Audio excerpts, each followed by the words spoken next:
রাধে রাধে। নমস্কার বন্ধুরা, আরও একটি নতুন ভিডিওতে আপনাদের সকলকে স্বাগত জানাই। কেমন আছেন সবাই? আশা করি সবাই ভালো আছেন, সুস্থ আছেন। আর রাধা রানীর কৃপায় আমরাও বেশ ভালো আছি। তো আজ শুক্রবার, এখন বাজে বিকেল 5টা। তো আজকে আমি বিকেলবেলা থেকেই ব্লগটা শুরু করছি। তো দুপুরে প্রসাদ পাওয়ার পরে গোপীনাথকে একটু বিশ্রাম দেওয়া হয়, তারপরে আবার বিকেলে 4:30 5টায় গোপীনাথকে জাগানো হয়। তো বাবা গোপীনাথকে 4:30 গোপীনাথকে জাগিয়ে দিয়েছে, জাগিয়ে আচমন দিয়ে গোপীনাথকে ভোগ লাগিয়ে দিয়েছে। তো বিকালের সেবাটা বাবাই করে। তো বিকেলে গোপীনাথকে ফল ভোগ লাগানো হয়েছিল। তো ফল ভোগ লাগানোর পর এখন আমি আর আমার হাজব্যান্ড আমরা দুজনে মিলে সিঙ্গারা তৈরি করছি। তো আমাদের বাড়িতে যেদিন অধিবাস কীর্তন হয়েছিল, তো সেদিনও সিঙ্গারা তৈরি করা হয়েছিল। তো সেদিন আমরা কেউই সিঙ্গারা প্রসাদ পেতে পারিনি। তো আমাদের বাড়িতে আমরা যতজন ভক্তবৃন্দকে নিমন্ত্রণ করেছিলাম, তো তার থেকে অনেক বেশি ভক্তবৃন্দ চলে এসেছিল। তার থেকে বেশি এক্সট্রা ভক্তবৃন্দ আসার কারণে আমাদের সিঙ্গারাও আর ছিল না, আর আমরা এই জন্য প্রসাদ পেতে পারিনি। তো সব ভক্তবৃন্দকে সিঙ্গারা দেওয়া হয়েছে। সবাই সিঙ্গারা খেয়ে খুব প্রশংসা করেছে সেদিন। তো সিঙ্গারা নাকি খুব ভালো তৈরি হয়েছে। দোকানে এমন সিঙ্গারা কিনতে পাওয়া যাবে না, কারণ আমরা বাড়িতে যেভাবে পরিপাটির সাথে সিঙ্গারা তৈরি করি, দোকানে কিন্তু এমন পরিপাটির সাথে সিঙ্গারা তৈরি করে আমাদের এখানে দেয় না। তো যাই হোক, আর আমাদের অধিবাস কীর্তনের দিন কিন্তু আমি সিঙ্গারার রেসিপিটাও তোমাদের সাথে শেয়ার করতে পারিনি, তার কারণ আমি ওই দিন কাজে এত ব্যস্ত ছিলাম। তো সিঙ্গারা তৈরি করার পুরো রেসিপিটা কিন্তু তোমাদের সাথে শেয়ার করতে পারিনি। তাই আজকে ভাবলাম যে আজকে সিঙ্গারার রেসিপিটাও তোমাদের সাথে শেয়ার করা হবে, আর তার সাথে আমাদের সিঙ্গারার প্রসাদ পাওয়া হয়ে যাবে। তো সেদিন থেকেই ভাবছিলাম যে সিঙ্গারা তৈরি করে বাড়িতে আমরা সিঙ্গারা প্রসাদ পাবো, সেদিন আমরা কেউ পেতে পারিনি। এই মনে করেই আজকে আমরা সিঙ্গারা তৈরি করছি। তো যাই হোক, সিঙ্গারা তৈরি করার জন্য আমরা 2 কিলো আলু নিয়ে নিয়েছি। 2 কিলো আলু কুকারে ভালো করে সিদ্ধ করে নিয়েছি। সিদ্ধ করে আলুগুলো ছিলকা সরিয়ে দিয়ে আলুগুলোকে ম্যাশ করে নিয়েছি। তারপরে গ্রাইন্ডারের মধ্যে 7-8টা কাঁচা লঙ্কা আর 2 টুকরো আদা পেস্ট করে নিয়েছি ভালো করে। তো পেস্ট করে নেওয়ার পর চুলাতে কড়াই বসিয়ে দিয়েছি। কড়াই বসিয়ে দেওয়ার পর কড়াইটাকে ভালো করে গরম করে নিতে হবে। কড়াইটা ভালো করে গরম করে নিতে হবে এই কারণে, যার কারণে আলুটা যে কড়াইতে সবজিটা বানানো হবে, আলুটা যাতে নিচে লেগে না যায়, এই কারণে কড়াইটাকে গরম করে কড়াইতে তেল দিতে হবে। তেলটাকেও ভালো করে গরম করে নিয়ে তেলের মধ্যে একটু জিরে আর একটু রাই ফোড়ন দিতে হবে। রাই মানে কালো সর্ষে।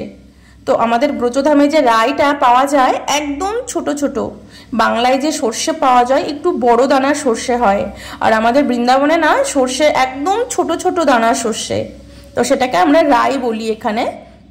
তো তেলের মধ্যে রাই আর জিরে ছোক দিতে হবে। ছোক দেওয়ার পরে তারপরে আদা আর কাঁচা লঙ্কার পেস্টটা তেলের মধ্যে দিয়ে দিতে হবে। আদা আর কাঁচা লঙ্কার পেস্টটা তেলের মধ্যে দিয়ে ভালো করে মশলাটাকে নাড়াচাড়া করে নিতে হবে। নাড়াচাড়া করে নিয়ে তারপরে এবার আস্তে আস্তে সব মশলা দিতে হবে। তো প্রথমে একটা থালার মধ্যে মশলাগুলোকে ভালো করে সাজিয়ে নিতে হবে। তো সেই মশলার মধ্যে থাকছে হচ্ছে ধনে গুঁড়ো, জিরে গুঁড়ো আর মৌরি গুঁড়ো। ধনে গুঁড়ো, জিরে গুঁড়ো, মৌরি গুঁড়ো, সাদা লবণ, বিট লবণ, লাল লঙ্কা গুঁড়ো, কাশ্মীরি লঙ্কা গুঁড়ো, একটু কসুরি মেথি। তো সব মশলাগুলো একসাথে মিক্স করে সেই আদা আর কাঁচা লঙ্কার পেস্টটা যে কষানো হচ্ছে, সেই কষানো মশলার মধ্যে দিয়ে দিতে হবে। দিয়ে দেওয়ার পরে ভালো করে মশলাটাকে কষিয়ে নিতে হবে। কষিয়ে নেওয়ার পরে যখন মশলাটাকে থেকে তেল ছাড়বে, তখন ম্যাশ করা আলুটা তেলের মধ্যে দিয়ে দিতে হবে। তারপরে মশলার মধ্যে দিয়ে দেওয়ার পরে তারপরে ফ্রোজেন মটরটা তেলের মধ্যে সেই মশলা কষানোর মধ্যেই দিয়ে দিতে হবে। তো এখন তো বাজারে মটরশুঁটি কিনতে পাওয়া যায় না, তো এই জন্য মটরশুঁটি ইউজ করলে আমাদেরকে ফ্রোজেন মটরই ইউজ করতে হয়। তো এখন ফ্রোজেন মটরটা মশলার কষানো মশলার মধ্যে দিয়ে দিয়ে ভালো করে নাড়াচাড়া করে ম্যাশ করা আলুটাও দিয়ে দিতে হবে। ম্যাশ করা আলুটা দিয়ে দেওয়ার পরে এই যে বাদামটা আগে আমরা ভেজে রেখেছিলাম, সেই বাদামটাকে ভালো করে শিল দিয়ে একটু আধা ভাঙা করে নিতে হবে। তো এই বাদামটাকে গোটা গোটা রাখা যাবে না, আধা ভাঙা করে দিলে কি হয়, সবজিটা খেতে ভালো লাগে। তারপরে বাদাম দিয়ে দেওয়ার পরে ভালো করে আলুটাকে নাড়াচাড়া করে নিতে হবে।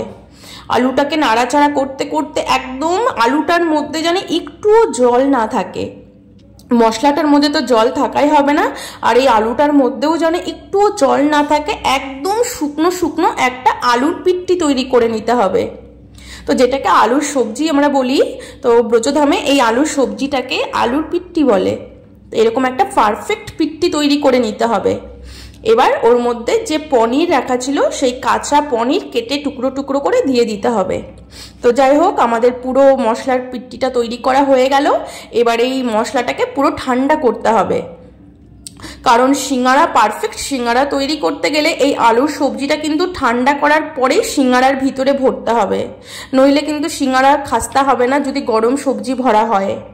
তো যাই হোক, এবার কড়াইটাকে ভালো করে ধুয়ে আবার গ্যাসে বসানো হলো। এবার কড়াইটাকে গরম করে তারপরে তেল দিয়ে দিতে হবে। তো যাই হোক, এবার আমরা হচ্ছে ময়দাটাকে মেপে নিব। তো এখন আমরা 700 গ্রাম ময়দা নিচ্ছি। 700 গ্রাম ময়দার মধ্যে প্রথমে একটু আজওয়াইন নিতে হবে, তারপরে 15 গ্রাম লবণ, সাদা লবণ। তো মেপে মেপে সব কিছু মেপে মেপে দিলে কি হয়, মানে সিঙ্গারাটা একদম পারফেক্ট তৈরি হয়। তো আমরা দোকানে ঠিক মেপে মেপে করেছি, তো এই জন্য বাড়িতেও যখন করছি তখন মেপে মেপেই করছি। তো এবার যেটা মেন ইম্পর্টেন্ট কাজ হচ্ছে সিঙ্গারার ময়ম দেওয়া। এই ময়ম দেওয়াটা কিন্তু সব থেকে বেশি ইম্পর্টেন্ট, যার কারণে সিঙ্গারাটা আমার খাস্তা তৈরি হবে। তো 700 গ্রাম ময়দার মধ্যে 15 গ্রাম লবণ আর ময়ম যাচ্ছে হচ্ছে 200 গ্রাম। তো এই যে ময়ম দেওয়ার তেলটা, এই তেলটাকে কিন্তু গরম করে গরম তেলে ময়ম দিতে হবে। আমরা দোকানেও ঠিক এইভাবে কাজ করেছি। তো এই তেলটাকে আমি এই জন্য আগেই কড়াইয়ে গরম করে নিয়েছি। গরম করে সেই গরম তেলটা দিয়ে এই আটার ময়দাটা মাখতে হবে। আর জল কিন্তু একদম কম পরিমাণে দিতে হবে ময়দার মধ্যে। এই সিঙ্গারার যে ডোটা তৈরি করা হচ্ছে, এই ময়দার ডোটা কিন্তু একদম টাইট তৈরি করতে হবে, কারণ এই ডোটা যদি নরম হয়ে যায় তাহলে কিন্তু সিঙ্গারা খাস্তা হবে না, সিঙ্গারা একদম নরম হয়ে যাবে, সিঙ্গারা খেতে একদম ভালো হবে না। তো এই জন্য এই ময়ম দেওয়া হচ্ছে মেন ইম্পর্টেন্ট কাজ। তারপরে এই ডো মাখাটা, এই ময়দা মাখাটা হচ্ছে দ্বিতীয় ইম্পর্টেন্ট কাজ। এই ময়দার লুইগুলো এখন ময়দাটা মাখা হয়ে গেল। এই ময়দাটা ভীষণ টাইট করে মাখতে হবে। মাখার পরে ময়দাটাকে এবার লুই কাটা হলো। তো ময়দাটা থেকে লুই তৈরি করা হলো। এবার লুইটাকে এই এরকম একটা প্লাস্টিকের মধ্যে ভরে এই প্লাস্টিকটাকে টাইট করে বেঁধে দিতে হবে, যাতে এর ভিতরে হাওয়া ঢুকতে না পারে। তো 10 থেকে 15 মিনিটের মতো এটাকে রেস্টে দিতে হবে। এটা কি হয়, 15 মিনিটের মতো এটাকে এই প্লাস্টিকের মধ্যে বেঁধে রাখলে ময়দাটা সেট হয়ে যাবে আর সিঙ্গারাগুলো একদম পারফেক্ট খাস্তা তৈরি হবে। তো এটা হচ্ছে কিন্তু খুবই ইম্পর্টেন্ট একটা কাজ, এই ময়দাটাকে রেস্ট দেওয়া। 15 মিনিট থেকে যত বেশি রেস্ট দেওয়া যাবে তত পারফেক্ট খাস্তা সিঙ্গারা তৈরি হবে। তো এই জন্য এটা এখন প্লাস্টিকের মধ্যে ভরে 10-15 মিনিটের মতো 10 থেকে 15 মিনিটের মতো এটাকে রেস্টে দেওয়া ছিল। তারপরে এখন এই লুইগুলো থেকে সিঙ্গারার পালি বেলা হবে। তো এরকম একটা পিড়ে নেওয়া হয়েছে। তো আমাদের ব্রজধামে কিন্তু এই সিঙ্গারা কিন্তু এরকম মানে একটা, যেটাকে এখানে আমরা বলি হচ্ছে পাট্টা বলি। তো এরকম একটা পিড়ে, যেটাকে আমরা বাংলাতে পিড়ি বলি, তো এরকম একটা পিড়ির ওপরেই এই সিঙ্গারার লুইগুলো বেলা হচ্ছে। এটা কিন্তু আমাদের দোকানের পিড়ি ছিল।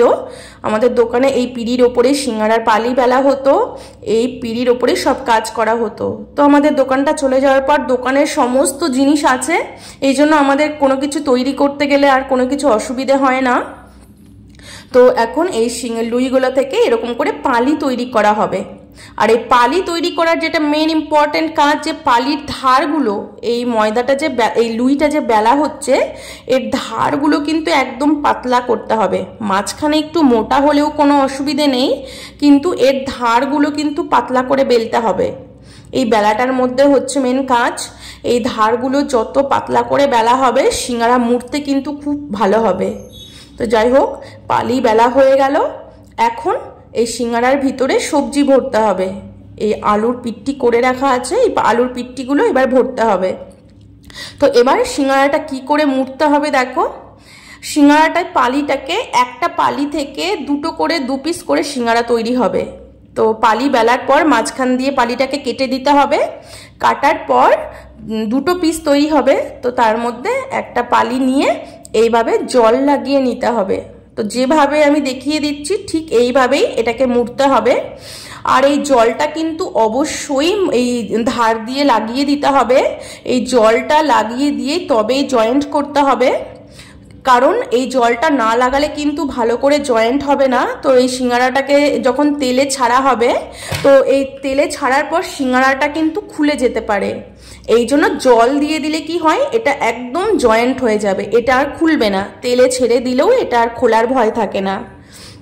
এই জন্য যখন এই সিঙ্গারা ভরতে যাবে এইভাবে জল দিয়ে তারপরে এই সিঙ্গারার ভিতরে সবজি ভরে তারপরে জয়েন্ট করতে হবে। এতে করে গরম তেলের মধ্যে সিঙ্গারাটা ছাড়লেও সিঙ্গারাটা খুলবে না, আর সবজিগুলোও বেরোনোর ভয় থাকে না। আর সিঙ্গারা পালির ধারগুলো একটু পাতলা করে বেলতে হবে। তো এইভাবে ভিতরে সবজি ভরতে হবে আর এক টুকরো করে পনির দিতে হবে। তো আমাদের এখানে যখন পনির দিয়ে সিঙ্গারা তৈরি করা হয় ঠিক এইভাবেই তৈরি করা হয়। তো এই সিঙ্গারা তৈরি করতে গেলে কিন্তু অনেক প্রসেস ফলো করতে হয়। তো যে এই প্রসেসগুলো যদি তুমি ফলো করতে পারো তাহলে একদম পারফেক্ট সিঙ্গারা তৈরি হবে। আর নয়তো এইভাবে সিঙ্গারা তৈরি না করলে কি হবে, সিঙ্গারাগুলো খাস্তা হবে না, সিঙ্গারাগুলো নরম হয়ে যাবে, খেতে ভালো লাগবে না। সিঙ্গারা মেন হচ্ছে খাস্তা। খাস্তা যদি সিঙ্গারা না হয় ওই নরম সিঙ্গারা খেয়ে কিন্তু একদম ভালো লাগবে না। এই জন্য সিঙ্গারা ঠিক যেভাবে আমি দেখিয়ে দিচ্ছি ঠিক এইভাবেই তৈরি করবে, এই প্রসেসেই তৈরি করবে, তাহলে একদম ঠিক পারফেক্ট খাস্তা সিঙ্গারা তৈরি হবে। এবার সিঙ্গারাগুলোকে এক এক করে প্রত্যেকটা পালির ভিতরে সবজি ভরে এইভাবে জল দিয়ে ধারগুলোকে জয়েন্ট করে দিতে হবে। দেখো এইভাবে একটা একটা করে সিঙ্গারাগুলোর ভিতরে সবজি ভরে ভরে জয়েন্ট করে সিঙ্গারাগুলোকে তৈরি করতে হবে। তো দেখো 700 গ্রাম ময়দা থেকে 26 পিসের সিঙ্গারা তৈরি হলো। তো সবজি শেষ হয়ে গেল, আমি 2 কিলো আলু সিদ্ধ করেছিলাম। তো 2 কিলো আলু সিদ্ধ করার পরেও সবজি কম পড়ে গেল, এই কটা লুই বেঁচেই গেল। তো এই কটা পালি বেঁচে গেল। তো এই পালিগুলো লাস্টে আমি কি কাজ করব সেটা তোমাদেরকে পরে দেখাবো। তো এখন আমাদের বাড়িতে আরতি হচ্ছে। তো সিঙ্গারাগুলোকে ভরার পরে একটু রেস্ট দিতে হয়। সিঙ্গারাগুলোকে সবজি ভরার পরেও 5-10 মিনিট রেখে দিতে হয়। তো এদিকে আরতি হচ্ছে, তো আমরা এখন আরতি দর্শন করছি। আরতি দর্শন করার পর গিয়ে তেলের মধ্যে সিঙ্গারাগুলো ছাড়বো। তো সন্ধ্যা এখন 6:30 বাজে। তো আমাদের এখানে 6:30টায় আরতি হয়। তো এখন আমাদের এখানে কি হয়েছে, দিন অনেক ছোট হয়ে এসেছে, কারণ এখন অক্টোবর মাস, ধীরে ধীরে ঠান্ডা পড়ে যাচ্ছে। তো এখন বেলা একদমই ছোট, মানে যখন ডিসেম্বর জানুয়ারি মাস চলে তখন আমাদের এখানে বিকেল 5টাতেই অন্ধকার হয়ে যায়। তো এখনও সবে 6:30-6টাতেই অন্ধকার হয়ে যাচ্ছে, আর কদিন পর বিকেল 5টাতে অন্ধকার হবে। তো যাই হোক আরতি হয়ে গেল।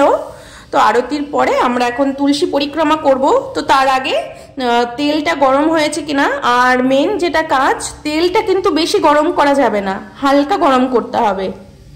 তো আরতি দর্শন করে এসে দেখছি তেলটা বেশি গরম হয়নি, একদম ঠিকঠাক গরম হয়েছে।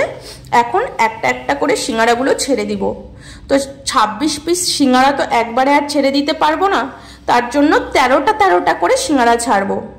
প্রথম ঘানে 13 পিস সিঙ্গারা ভেজে বের করব, তারপরে আবার 13টা পিস সিঙ্গারা তৈরি করব।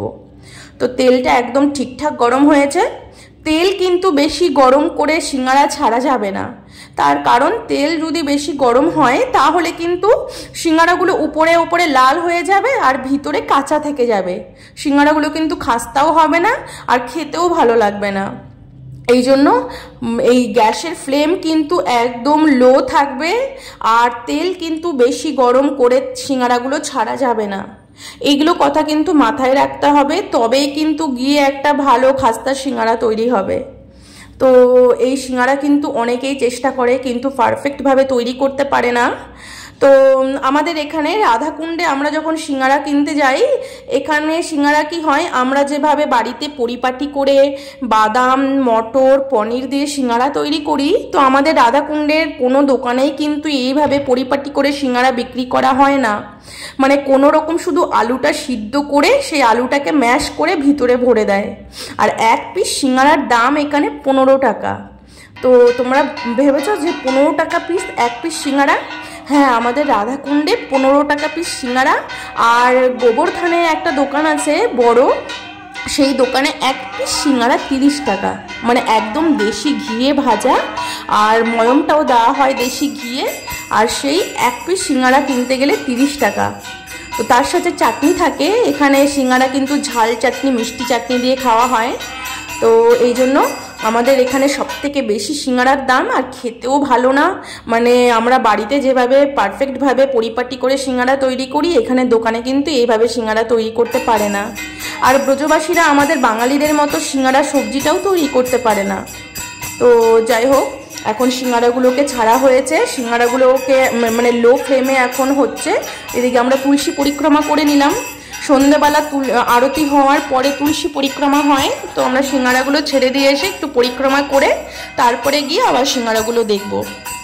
তো এই সিঙ্গারাগুলো সবসময় লো ফ্লেমে করতে হয়, ধীরে ধীরে আছে করতে হয়, কারণ লো ফ্লেমে না করলে সিঙ্গারাগুলো খাস্তা হবে না।